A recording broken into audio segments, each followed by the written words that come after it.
There's already 2 people watching and I just turned it on. Wow. Starting even 10 minutes early. That's pretty cool.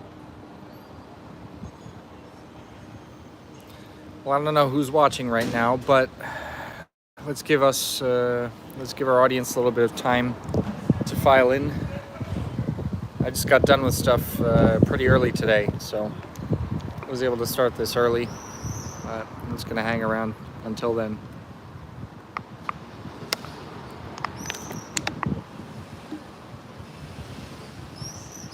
We can wait, give people a little time to file in.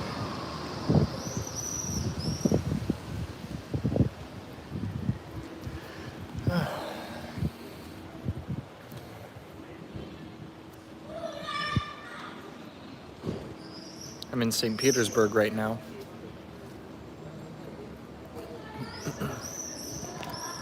Hey comrades, just coming in right now. I ended up finishing my work for the day quite early, so I decided I'd jump in the live stream a little bit early. But let's give people until 10 p.m. Moscow time to get in here. For now, I'm just gonna sit here and drink some water. I'll show you guys the street in St. Petersburg. Hey Slava.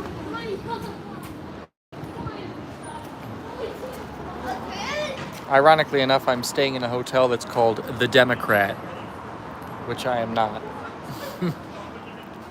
Should be called The Communist.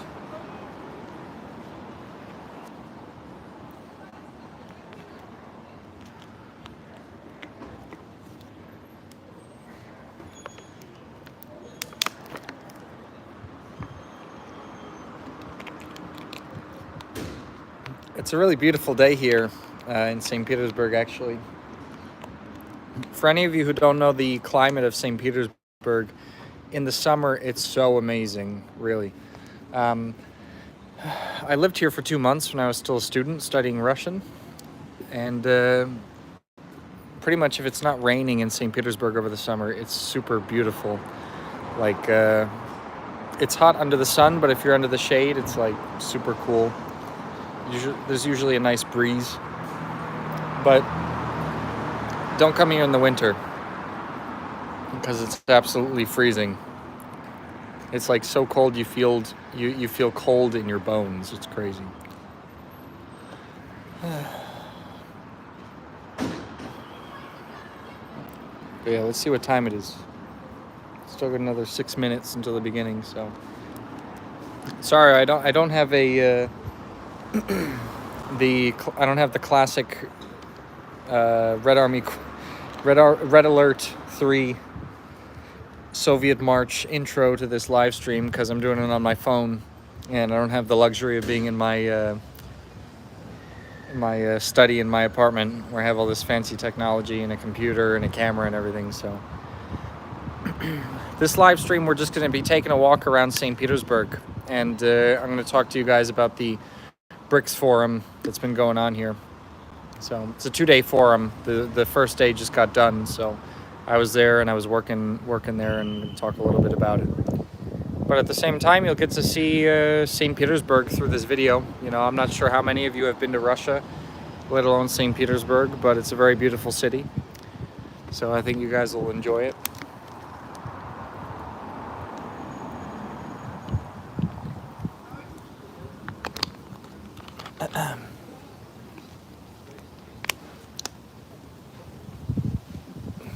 I was so hungry after we got done with work, and I went to a Mexican restaurant in St. Petersburg called Tres Amigos. It's actually very good. There's a lot of bad Mexican places in Russia because it's very far away from Mexico. But the ones that are good are really good. So, hey there, Alaskan Land Bridge. Good to have you on the live stream. I was just saying, I finished work today a bit unexpectedly early, so just decided to jump in 10 minutes early, but we'll give people another 4 minutes to get on the live stream before I started.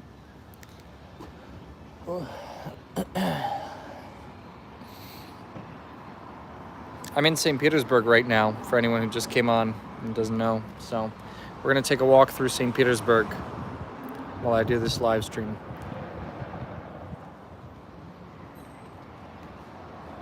You know what though? I'm not sure my telephone has that much charge left. So what I'm gonna do? Give me a second, everyone. I'm gonna connect my phone to my power bank. 1 second, and then we'll get started.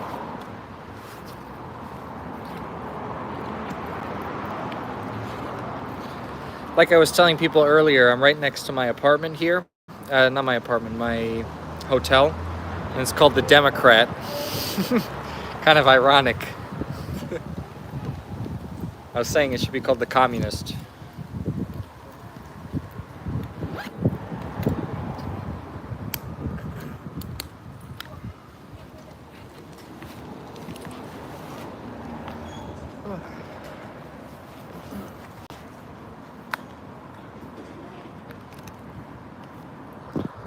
All right.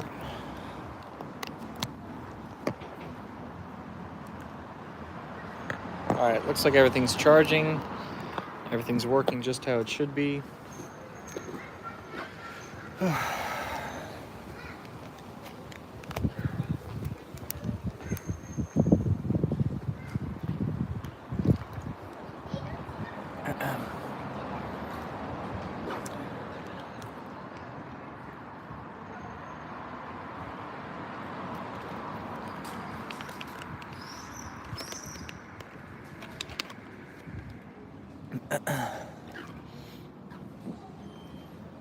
All right, comrades. I'm just going to start a bit early now, I guess. It's almost top of the hour, so we can begin now. It looks like we've got some people here, 15 people.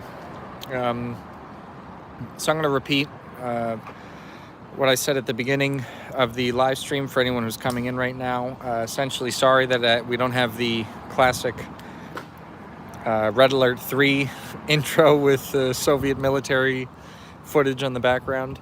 Right now, I'm just doing this on my phone, and because I'm on a work trip right now to St. Petersburg for the BRICS forum, that of course this live stream is called, because I was there working it at the first day of this 2-day forum. So I just got done with work, finished a little bit early, so I was able to jump on early, but. For this, because of the fact that I'm not behind my computer or my laptop or anything, I just thought I'd do this live stream walking with you guys through St. Petersburg. Maybe you guys will like that. I mean, a lot of you have never been to Russia, I think, so could be something interesting for you. And then I'll talk to you guys about the BRICS conference. But first, before we get into the BRICS conference, I just want to give everyone an update about our Patreon. If you guys were watching our last live stream about North Korea, when I was able to go to North Korea, then you saw that I promised that I would put the exclusive footage from North Korea onto our Patreon. So I was able to do that this week, comrades. So if you're not a member on Patreon, a due-paying member on Patreon, definitely, there's a dog fight. Definitely become a due-paying member on Patreon, or you can send us a one-time donation for the month of at least $5, and we'll make it available to you. So there is, like I said, exclusive footage that I haven't posted anywhere before from our trip from North Korea, of soldiers marching and people in the crowds on Kim Il-sung Square and everything. All that is now on Patreon, so check that out. But anyway, without further ado, we've gotten onto one of the main roads here in St. Petersburg, and I guess I'll get started with the actual video about BRICS. So, comrades, thanks for coming. Thanks for showing interest in BRICS. I think it's a really important topic because it's one of a number of organizations in the world right now that pretty much constitute the emerging multipolar world. Obviously, we've got organizations like the Shanghai Cooperation Organization, and you could name a number of others like the CSTO, the Eurasian Economic Union. But BRICS is definitely one of those that is working in favor of the emerging multipolar world. And of course, as we've covered in previous live streams,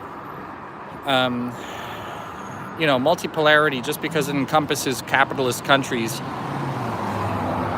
it doesn't mean that it's not worth supporting. Like we hear from these ultra-leftists and Maoists in the West saying that BRICS is just trying to reorganize the capitalist world, that China's imperialist, that's all nonsense.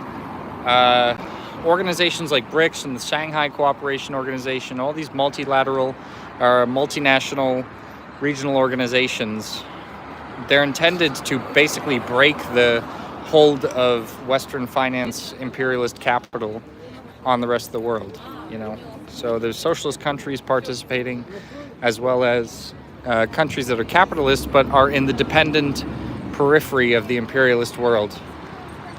And like I mentioned in a previous live stream, Russia is an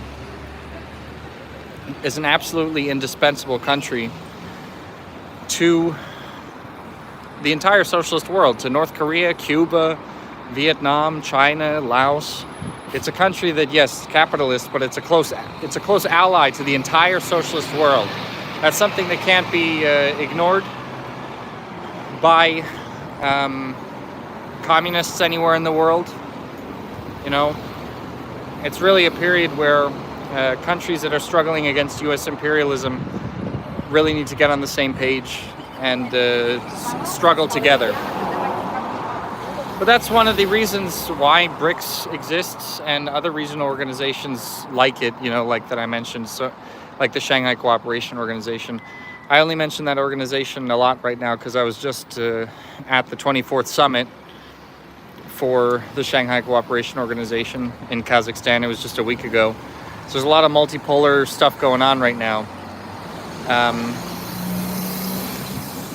This BRICS conference happening just a week after that.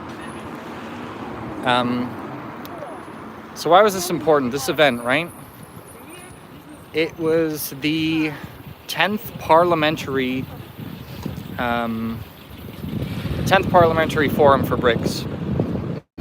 And this is happening while Russia right now has the chairmanship for the organization.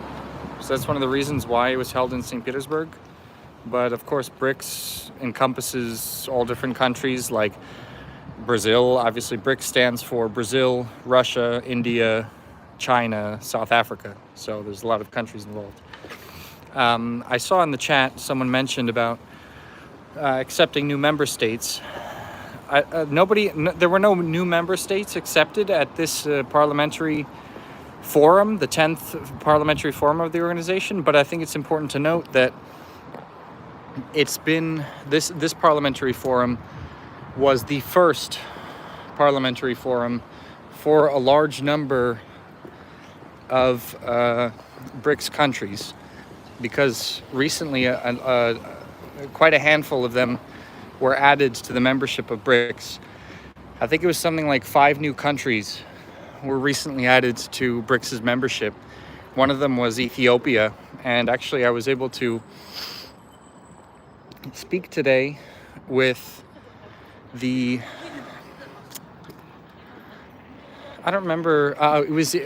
was able to speak with the chairman of the Federation Council of Ethiopia, which is like their Congress. And it was really cool talking to him. He was talking about how important BRICS is going to be to Ethiopia's development, and also talking about how, like, what Ethiopia is going to be able to contribute to BRICS as well, right? Because we have to understand Ethiopia is one of the fastest growing economies in Africa now, and they've got a lot of spheres for possible investment, like in the agricultural sphere, industry sphere, energy sphere, and they're pretty aligned against the West, and that has a lot to do with the fact that there's the Tigray rebellion going on in Ethiopia right now, and they're basically sponsored by the United States, and that pretty much soured any possibility of Ethiopia becoming like aligned with the West. I mean, that offended Ethiopia so strongly that now they have pretty good relations with Eritrea, and Eritrea is a breakaway state from Ethiopia. Like, they fought a civil war for 20 years and had the worst relations ever. And then the US came in and started funding the Tigray rebels there. And both governments decided, okay, we're going to put our differences aside and start struggling against these foreign interventionist funded rebels. So this guy talked a lot about how a lot can be gained, obviously, from BRICS investments into the economy to further help develop this growing Ethiopian economy. And,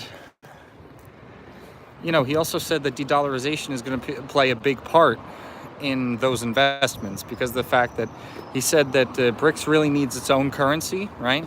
That conducting international transactions in national currencies, it's a good start, but essentially it's the financial equivalent of bartering, because I don't know how much you comrades have read, how well read you are in economics or in political economy, but essentially, there needs to be one universal commodity. Usually, I mean, in the period of unipolarity, that was the dollar. And in most countries, the universal commodity is money, right? In America, it's the dollar. In Europe, it's the euro. But in the international stage, obviously, there's all these different types of currencies. There's got to be one universal one, right, for transactions, so that different countries can use that money they get for anything, So that's kind of the function, unfortunately, that the dollar played for so long, and why the United States was so powerful for so long. But BRICS wants to come up with its own currency so that no one country has a sort of autonomy or some sort of unfair advantage over others. It's like back in the late 1800s in the Gilded Age, where there were different. Actually, it wasn't the late 1800s; it was mid 1800s, before the Civil War, where there were different banks putting out their own types of currencies, and there were mining towns that would have their own microcurrency in the town, so that workers could not escape. Workers had to buy from the company town store and everything. The money they got was worthless outside of the mining town. It created a lot of problems. And so, the U.S. government specifically and consciously made the greenback and then the dollar, backed it up and tried to make it the universal currency and outlawed other currencies because it caused problems.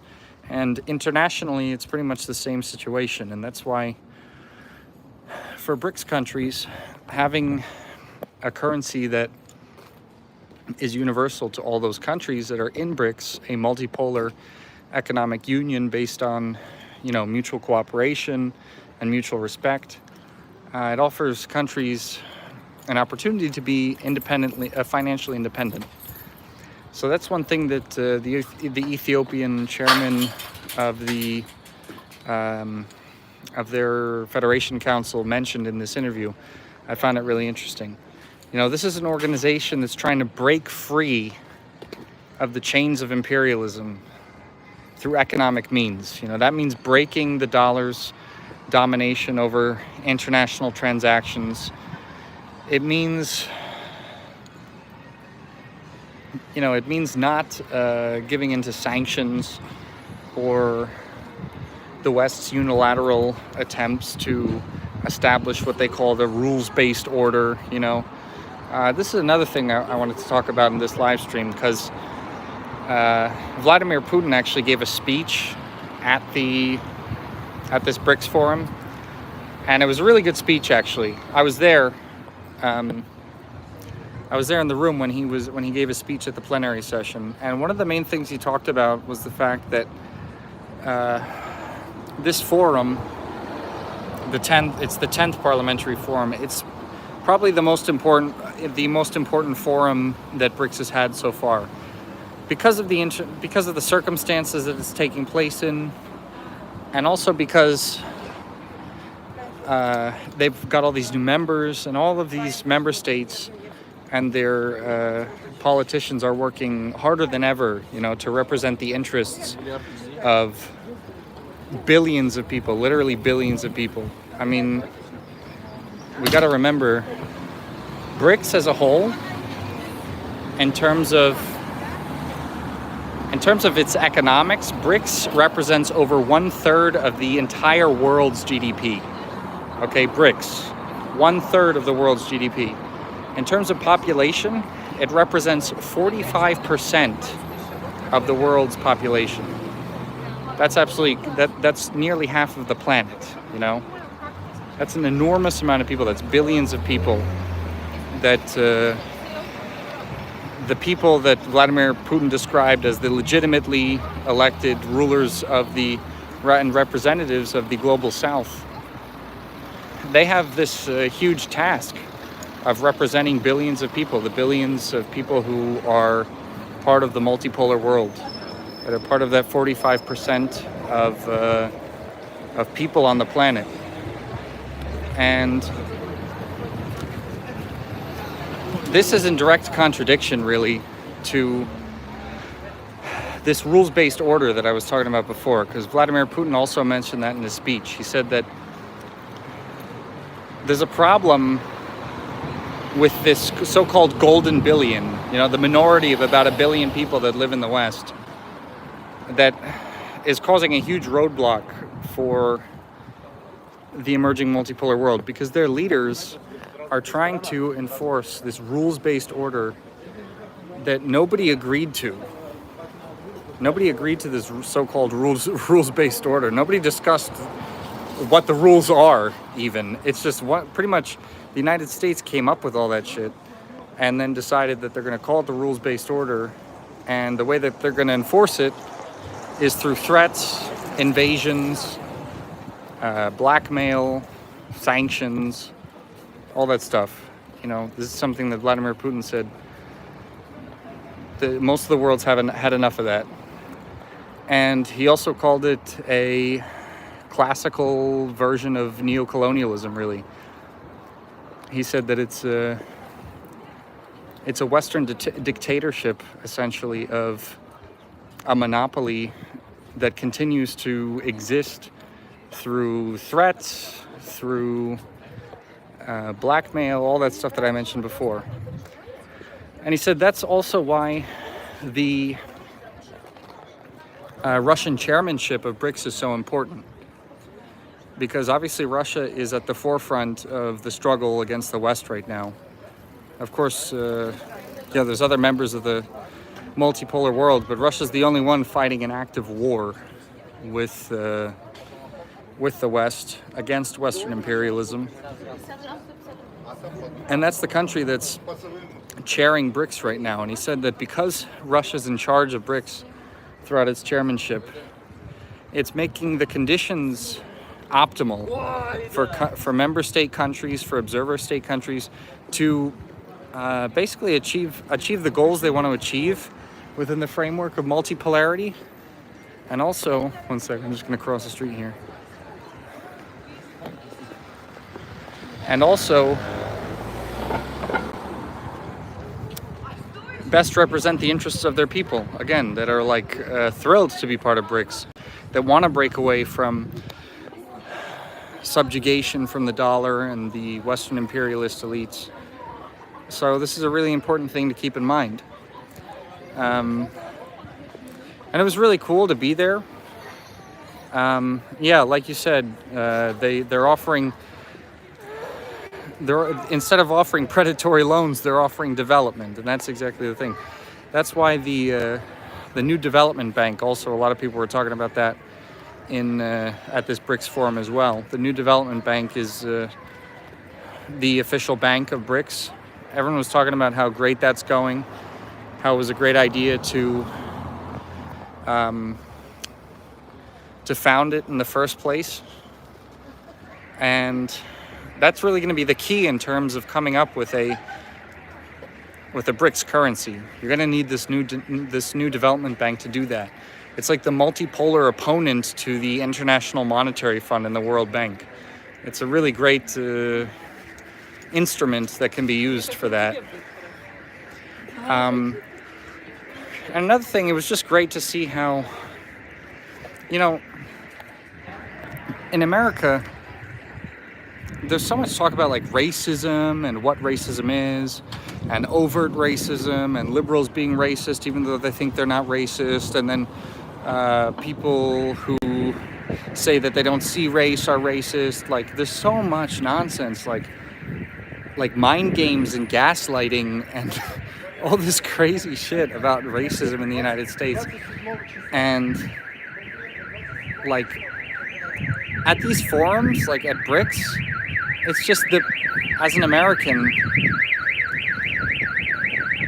they're like the single places that I've seen in my life that are the most diverse, where you're gonna see like people from India, people from the Middle East, people from Africa, and white people all in the same room, really talking about liberating the world from imperialism.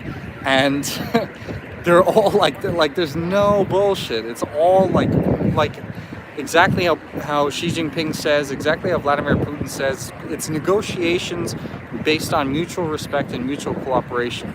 Like nobody cares where you're from. It's really beautiful.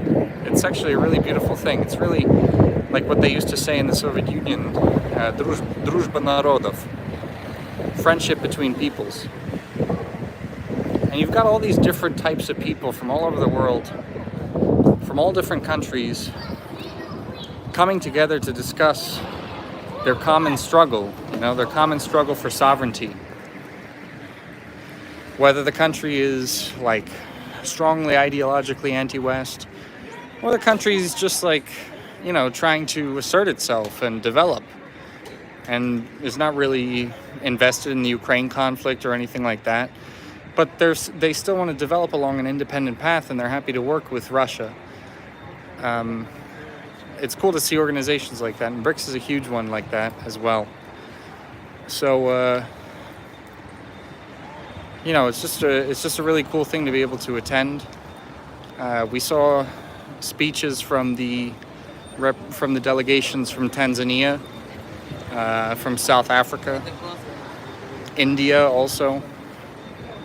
From all over the world, there were delegations from all different BRICS countries. So now we're starting to get into the center of the city, comrades. There's a lot of people here. But yeah, so it was a really successful forum. I mean, there's still day 2 tomorrow, but day 1 was the one that was more packed because Vladimir Putin was speaking there, of course, and all of the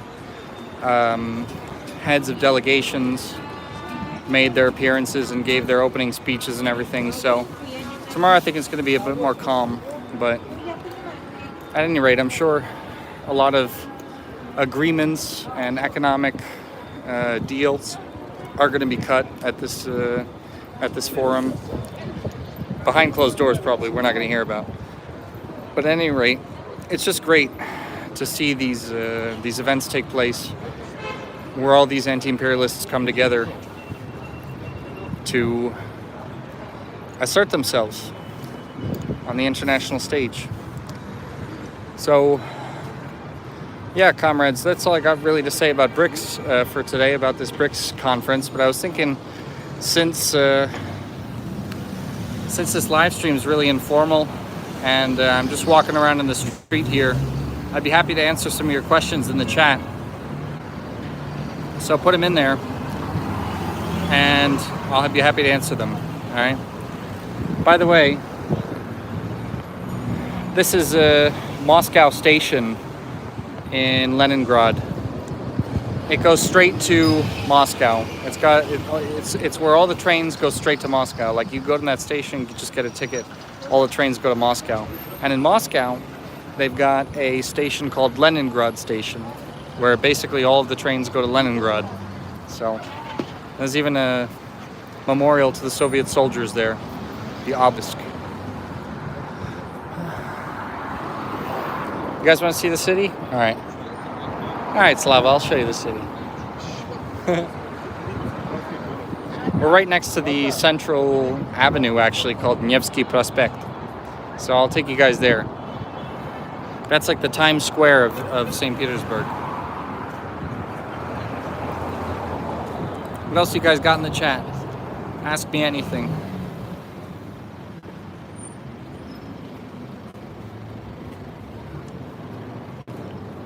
I don't live in St. Petersburg, Alex, but I live in Moscow, actually.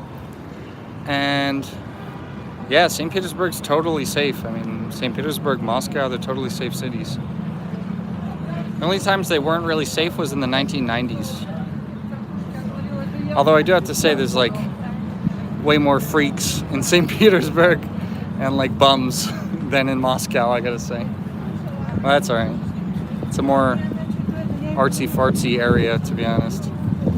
What time is it? It's like 10:30. 10:30 at night. But as you can see, it's still light outside.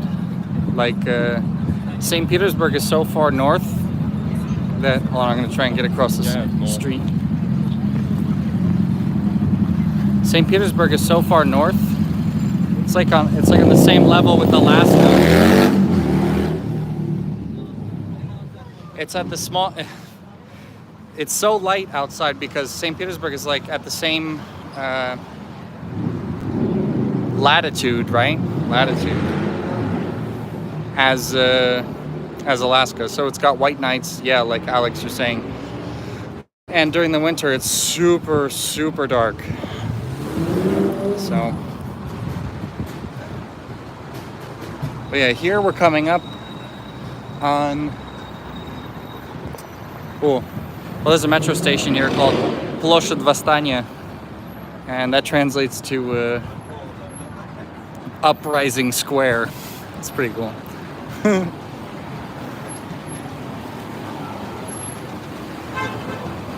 But yeah, this is the main street. Nevsky Prospect, it's called. And this is where all of the fun stuff is, all the touristy stuff. It's like Times Square for St. Petersburg, but actually cool, you know, not just touristy. Lots of people of all ages.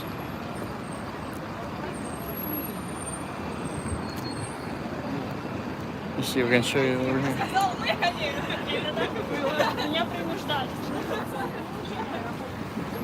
So you can see even at like 10 o'clock at night, well 10:30 at night even at this point, it's still really lively on Nevsky Prospect. I don't think it's ever quiet here, to be honest. Reges, BRICS currency will happen or not? I think it will take a long time to happen. Yeah, I don't think it's coming anytime soon, to be honest. I mean, that's like it's a really important thing to do, to be honest. But really, leaders had only been talking about it as of recently, like since last year or 2 years ago. And I mean, that takes a lot of preparation and a lot of bureaucracy and work to launch. I mean, it's going to take a lot longer than just a couple of years to launch an entirely new currency. You know, they'd be better off on just making a cryptocurrency, to be honest, and trading in that. And then cashing it out. Was it mentioned in the forum? Yeah, it was. Like I said earlier in the video, there was talk about creating a new BRICS currency. Pretty much everyone's talking about it. I'm sure they're working on it, you know. The Ethiopians talked about the need for that.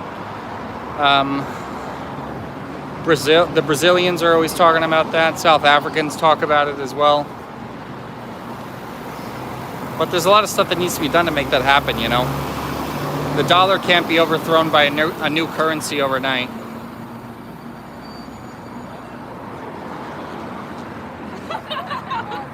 Are you planning to make more videos about your short trip to the DPRK? No, I'm not planning on making more videos about that trip. But like I said in previous videos, I would like to make an episode 4 of the DPRK miniseries where I'm actually in the DPRK. I heard back from some people who are connected to like DPRK officials, and they said they really liked watching what I made in the DPRK when I was there. So I'm right now in the process of trying to organize like an episode for there, like a documentary style video that I could make. I think it'd be really cool. Could do interviews with officials there and everything, as well as ordinary people, and go to the countryside, not just be in Pyongyang. You know, for the trip I was there on, I was only there for one day, although I was able to see a lot, you know. But I'd like to obviously be there for longer and be able to make a more all-encompassing video, you know. So, yeah. So like I said, this is Nevsky Prospect. Unfortunately, I'm pretty far south right now, so all of the main attractions that are on this street are pretty far away. But you know, there's the former, just to give you guys an idea, at the very end of Nevsky Prospect is the former Winter Palace that the Bolsheviks stormed in 1917. That was the winter residence of the Romanovs, you know, and the Tsarist government. So they stormed that, and then it became a museum. It's now called the Hermitage, and it's located at the end of the street on Nevsky. But it's pretty far away right now. Like I said, I'm pretty far south. There's also a cool shopping mall called Gostiny Dvor on Nevsky, and it's really beautiful too. It's very beautiful architecture. I forgot what it was during Soviet times. Maybe it was also a mall. I'm not sure. St. Petersburg should copy sidewalk like Moscow. Yeah. Yeah, it's a cool place to be. I mean, I lived in this city for 2 months when I was still a student studying Russian, so that was cool. But I prefer Moscow, to be honest. Maybe I'll answer a couple more questions and then we'll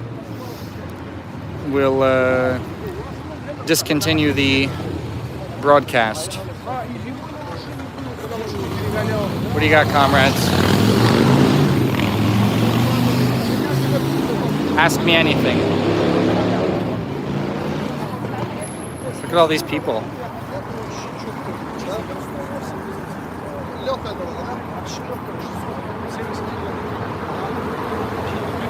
Look at the architecture in St. Petersburg. It's so beautiful. It's all very old. I mean, this whole city was built like in the 18th century, really. So, and a lot of the architecture is original. Can you tell us about healthcare in Russia? Yeah, I can tell you about it. So in Russia, there's two types of health insurance. There's a universal health insurance that you get just by being a Russian citizen, and it's free. You know, everything is free connected to the government-provided health insurance. And then there's additional health insurance that a lot of times you have to pay for. But if you work for a company that provides secondary health insurance, then you can just get it. Like I have it with RT. And well, I mean, the government healthcare is like, obviously, since it's free, it's like bottom of the barrel. But I mean, it's not horrible. It's not like living in a nightmare. It's just like bare bones healthcare. The secondary healthcare that you can get for butt injections from the doctor who makes house calls. Yeah, that's happened to me so many times. I don't know if you just, Matt, I don't know if you just know about that because you've been to Russia or something, or you watched my previous live streams, but yeah, I've gotten more than one butt injection from these freaking doctors, dude. But and that's from the government. That's from the government healthcare too. They're the ones that give the butt injections. But with the secondary healthcare, it's like, it's really not expensive if you pay for it. I'm glad you learned something, Matt, from my channel. about Russian butt injections.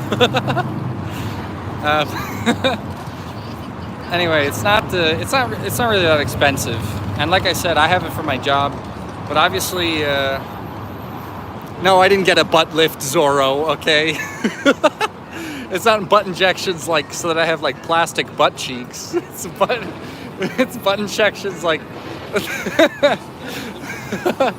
it's butt injections like what did I even get them for? I don't even remember. Well, okay, I got butt injections twice in Russia. Okay, the first time was I had COVID, and then I had long COVID for like 6 months, and I didn't like. I went to the doctors. I was like, "What do I have to do to get rid of this? It's like horrible." I had like pneumonia symptoms, but everything was fine with my body virally. And I went to one doctor, and he was like, well, we've got this like medication that's Soviet and it's legal in Russia, but it's completely illegal in America. He's like, you could try it if you want. And I was like, let's do it. And I got and it was a butt injection. And Katya Monson. Hey, Katya. You're in St. Petersburg right now, huh? But anyway, yeah, I got a butt injection, and it helped me. It fixed everything actually, so it's pretty cool. The other time, yeah, I had the flu. Right, I had the flu, and I had like a 102-degree fever. My fever was so bad I was like having hallucinations, and I called the ambulance. They gave me a butt injection, and everything was better. Like I said, yeah, Russia loves butt injections. But yeah, so Russian secondary healthcare is like really not. It's really not bad, and I mean it's like on the same level as Western healthcare, to be honest, just better actually, because American healthcare is so expensive, dude. Do they have weed dispensaries there? No. Marijuana is very illegal in Russia, so I don't suggest trying to come here and smoke it. Look up Brittany Griner.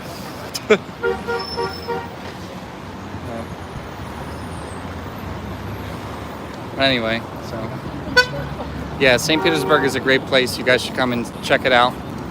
I've been here I don't even know how many times. There's a lot of people here who speak English even, you know.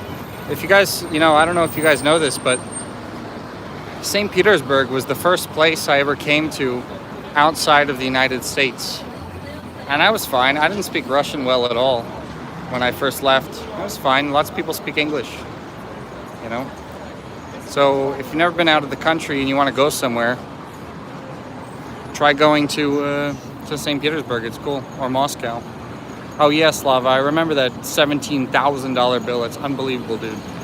That will never happen in Russia. Yeah, Russian youth do speak English very well. So, here's some stores over here.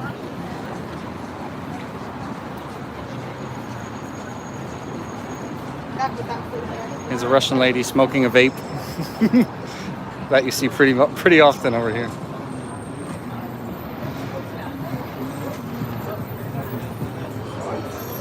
But yeah.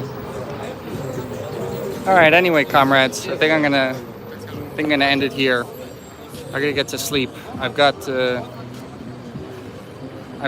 an interview with a member of the Iranian government. Actually, one of the candidates for the elections, one of the conservative candidates for the recent Iranian elections. I got an interview with him tomorrow. He's here in St. Petersburg for BRICS. So I'm gonna go to sleep now. I'm a bit tired, but it was good streaming with you all. I hope you found it interesting. I hope you liked the scenery from St. Petersburg.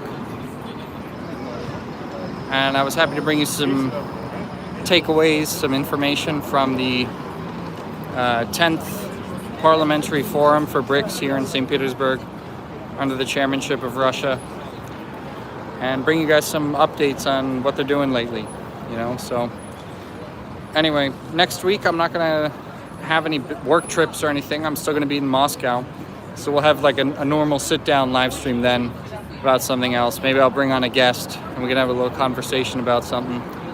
So definitely stay tuned, comrades. But Anyway, thanks again for joining us in the Revolution Report. Wherever you are, have a good morning, good day, good evening. See you in the next video, and workers of the world unite.